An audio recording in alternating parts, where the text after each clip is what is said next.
Madam President, today I come to the Senate floor, which will be probably one of my last times, perhaps not my last time, but close. And I want to start off by thanking the people of Alabama, my home state. They put their trust in me for more than 50 years. It's more than I could ever wish for.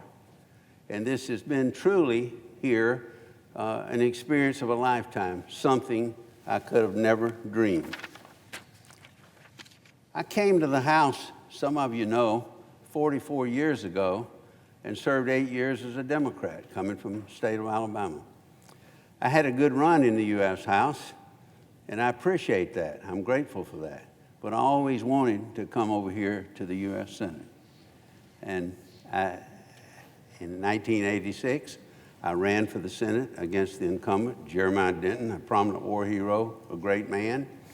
And I won that race by 6,854 votes. It was razor thin, you can imagine. So, in 94, some of you were here, I finally, after years of being told to join the Republican Party, should be there from President Reagan all the way down, I decided to switch parties, and I joined the Republican Party. Some people would say that I was in the vanguard of the realignment of the Republican Party in the South. That's the history. During my time in the Senate, I've been given a great opportunity of chairing four committees, something I couldn't have believed. In these positions of leadership, I've tried to influence legislation that will have a lasting impact, creating conditions to improve our country. On the Committee on Intelligence, I served there for 8 years and was chairman of it. On the Banking Committee, I'm still on it after 36 years. And I chaired that, and I'm grateful for that, for 3 years, three Congresses. And for three Congresses, I was ranking on it and worked on that with various senators. I had the opportunity, as some of you have, to chair the Rules Committee, which is important to the running of the Senate.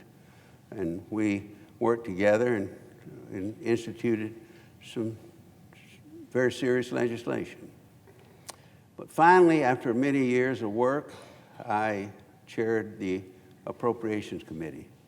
And working across the aisle, we, in a bipartisan way, passed most spending bills in 2019. It's the first time in 22 years, I believe, working together, Central Aid. As I look back on the Senate, I think of some of the people who were here that are not with us anymore, but they have a lasting impact on this body, the Senate. Senator Bob Dole, presidential candidate, vice presidential candidate, majority leader, minority leader, friend, mentor. I thought a lasting impact.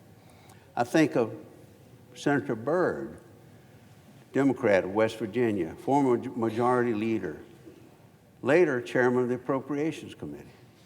He had strong views and was a man of the Senate. I think that's what we do. We also had Senator Mark Hatfield, a Republican, former governor of Oregon, distinguished chairman of the Appropriations Committee that I had the opportunity and privilege to serve with. And we had Senator Ted Stevens, Republican of Alaska, well-known, strong views, appropriations chairman, and a good role model for me on the committee. 40 years in the Senate. And we had a Democrat here, Senator Daniel Inouye of Hawaii, a war hero. He's a great senator and chairman of the Appropriations Committee. Powerful chairman for years of the Defense Subcommittee on Appropriation. And we had here in the Senate, call him a lion of the Senate, Democrat, Senator Ted Kennedy, right here. He was involved in a lot of stuff. A lot of it I voted against. Some of it I didn't, though. But he would reach out. And one thing about Senator Kennedy, if he told you something, he kept his word. And that's so important, not just in the Senate, but everywhere. And I remember my good friend Bob Kerrey, war hero, Congressional Medal of Honor winner, former governor of Nebraska, senator. We served together on the Intel Committee and Appropriations Committee. And on the Banking Committee, a stalwart here, Democrat, Paul Sarbanes of Maryland. We had our differences philosophically, but I was ranking, then I was chairman, he was ranking, and he was chairman of the Banking Committee. But we made things work because we worked together toward that end. Senator Harry Reid, former majority leader, right here, old friend of mine from our House days, personal friend. People knew that. People knew they'd see us talking and said, "Why are y'all speaking today?" And I said, "Well, we're talking about everything, maybe personal, maybe not, maybe trying to get something done." And then we had Senator Cochran from Mississippi, a nice man, a real gentleman, chairman of the Appropriations Committee, served here 40 years. And my friend from Maryland, Barbara McCoskey, a Democrat. What a fighter, always. Chairman of the Appropriations Committee. That we worked together, and I was ranking on the Appropriations Committee to get things done, and we did. I'd like to touch on some of my colleagues that I served with from my state of Alabama. By the way, today is the 203rd birthday of my state of Alabama. Today became a state 203 years there. I was not there then, But some of my colleagues from Alabama, Senator Howell Heflin, y'all would remember, he's bigger than life and larger than life. He's served 18 years here in the Senate. Jeff Sessions, a lot of you remember Jeff, 20 years in the Senate. Luther Strange, who's here on the floor, his tenure was short, but we remember him well, a dear friend. Doug Jones served here 3 years in the Senate, on both Democrat from Alabama. And we had a good relationship. We did a lot of things together in a bipartisan way. And my current colleague, Tommy Tuberville, he's doing well. He's ended his second year in the Senate. Great coach, too great coach when he played Alabama. He beat the dickens out of us, a few times. So I said, let's keep him in the Senate. We don't want him coaching. But I want to mention my friend Pat Leahy, chairman of the Appropriations Committee, President Pro Tem of the Senate, long-term serving member of the Appropriations Committee. When I was chairman, he was ranking. We worked on the committee and we got things done. I told him I'd rather be chairman, but if a Democrat was going to be chairman, it had to be you, because you were the only one in the room when they said that. So we have worked together to get some things done. We got work to do before this year's out, and we hopefully are on the right track.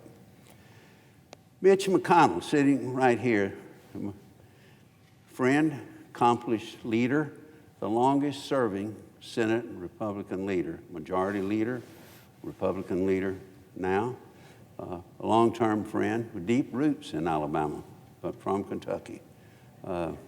Mitch, I've said to other people that I've seen a lot of people work, but you know how to work the Senate, you know how to make it work. And I consider you, and I've enjoyed my time with you. I'm also here, been in the Senate, had the great privilege to serve with 8 presidents. Jimmy Carter, President of the United States. Wow, I thought.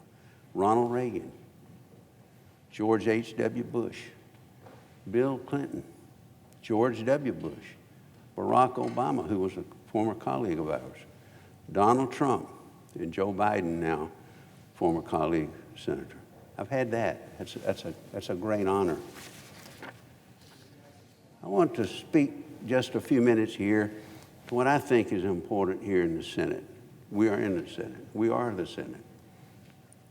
Why bipartisanship is important, and it is. It's important because it's good for the country. Yes, and it's important because it brings people together. It's important because we all have our differences in philosophy, but the country, I believe, should be first. Nation first. It's important, I also believe, because of the oath we take, all of us, when we're sworn into the Senate. And I want to share this with you. You've done it. You've taken, a lot of my colleagues, all of us do. And you take that oath and you swear, I do solemnly swear that I will support and defend the Constitution of the United States against all enemies, foreign and domestic. That's a lot. That I will bear true faith and allegiance to the same. That I take this obligation freely without any mental reservation or purpose of evasion.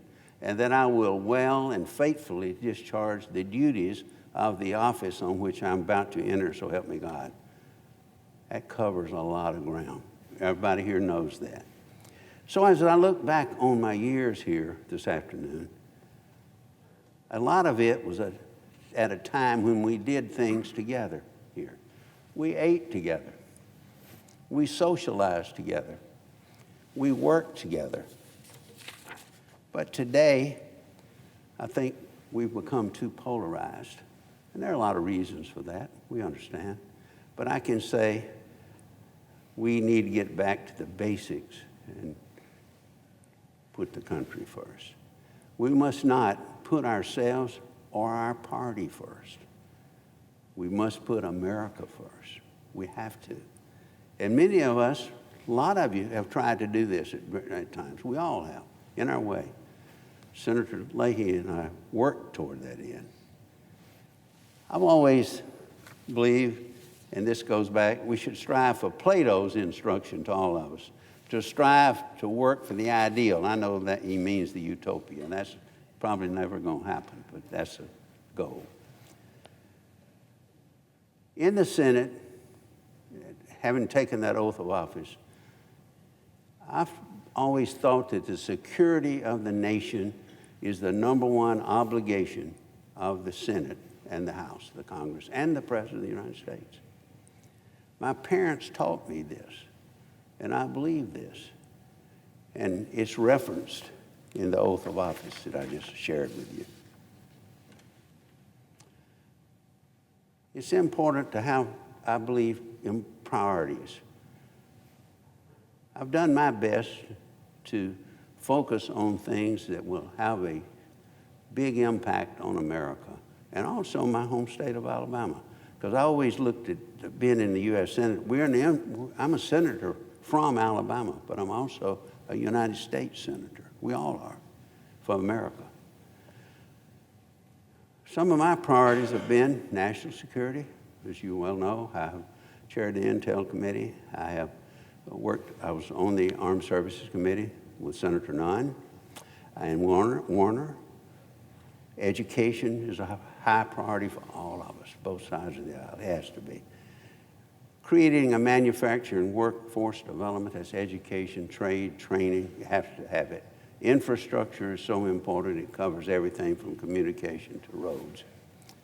Outstanding federal judges that we vote on here are important. Also, as my days are ticking away, and I know they are here, I want to mention my successor is coming, Senator-elect Katie Britt. She's here. She'll be coming into office. I think she will serve the nation and all of us well. She has a lot of promise. Lastly, toward the end, I also want to thank my family for their enduring support. I want to thank my wife, Annette, who's here, my wife of 62 years. My service here would not have been possible without her. I'm also immensely grateful for her dedication to my career and her ambition and ability on her own to break her own glass ceiling in academia along the way. My two sons, I want to thank them, Richard and Claude. I want to thank them for their support and perseverance while growing up in political times in a political family. It was tough on them, as you well know, with children.